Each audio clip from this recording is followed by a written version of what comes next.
কত যে তোমাকে এসেছি ভালো। কালকে ছুটির পর স্কুলের গেটের বাহিরে দাঁড়াইও, আর শুনো এটা আম্মুর নাম্বার, মেসেজ দিও না। মনে পড়ে কি সেই দিনগুলোর কথা, যখন কথা বলার একমাত্র মাধ্যম ছিল কেবলই একটি মোবাইলের মেসেজ। তখন শব্দের দাম ছিল 11 টাকার কার্ড কিনলে পাওয়া যেত মাত্র 100টি SMS, কিন্তু মূল্য ছিল সীমাহীন। প্রতিটা SMS এর শব্দ সংখ্যায় ছিল সীমাবদ্ধতা। কথা বলতে বলতে ফুরিয়ে গেলেও অনলাইনে SMS করার সুযোগ হতো না খুব একটা। ছিল না চাহিদা, ছিল না কোনো মোহ, ছিল কেবলই মায়া আর অপুরন্ত ভালোবাসা। চিঠি লিখেছে বউ আমার ভাঙ্গা ভাঙ্গা হাতে। আজ থেকে 15 বছর আগের কথা। 2000 সালের শুরুতে বাংলাদেশে মোবাইল কোম্পানিগুলো 11 টাকার প্রিপেড কার্ড দিত মাত্র 100টি SMS। প্রতিটি শব্দ হিসেব করে লিখতে হতো।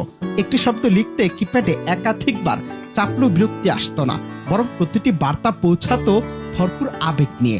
তখন মেসেজ বড় হয়ে গেলে কেটে ছোট করতে হতো, আবার কখনো অপেক্ষা করতে হতো দীর্ঘ 5 থেকে 10 মিনিট একটি রিপ্লাইয়ের জন্য। তখন নামের পাশে সবুজ বাতি থাকুক আর না থাকুক তা নিয়ে ঝামেলা হতো না। অনলাইনে বা অফলাইনে দেখার সুযোগও ছিল না। মেসেজ আসলেই মুখে একটা মুস্কি হাসি আর আবেগ নিয়ে তার উত্তর করা। রাতের শুভরাত্রি আর সকালের শুভ সকাল বলার জন্য আলাদা করে SMS বাঁচিয়ে রাখা। তখন ছিল না কোনো ইমোজি। আবেগগুলোকে অনুভবে বুঝে নিতে হতো।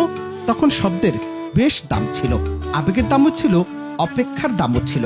কিন্তু আজ সময় বদলেছে, সবকিছু সহজ হয়েছে, কিন্তু সেই আবেগ আর কাজ করে না। তরুণ প্রজন্ম কিংবা প্রেমিক প্রেমিকার আবেগও তখন ছিল ভিন্ন। দেখা করার সুযোগ কম হলেও কয়েক লাইনের মেসেজই হয়ে যেত এক একটা দিনের সম্পূর্ণতা। পরিবার কিংবা বন্ধুদের খোঁজ নেওয়ার মাধ্যমও ছিল সেই ছোট মেসেজ।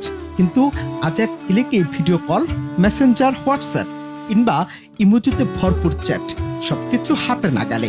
যোগাযোগ অনেক সহজ হলেও সে অপেক্ষার আনন্দ, শব্দের সাশ্রয়ের কৌশল কিংবা একটি রিপ্লাইয়ের জন্য বুকের ভেতর ধুকপুক করা, এসব আর খুঁজে পাওয়া যায় না। তাই প্রযুক্তি যতই উন্নত হোক, মোবাইল ফোনের সেই চিঠির সময় হয়তো চিরকালেই থেকে যাবে আলাদা এক আবেগময় স্মৃতি। অনন্ত হাসান মাসুদ, বাংলা টিভি।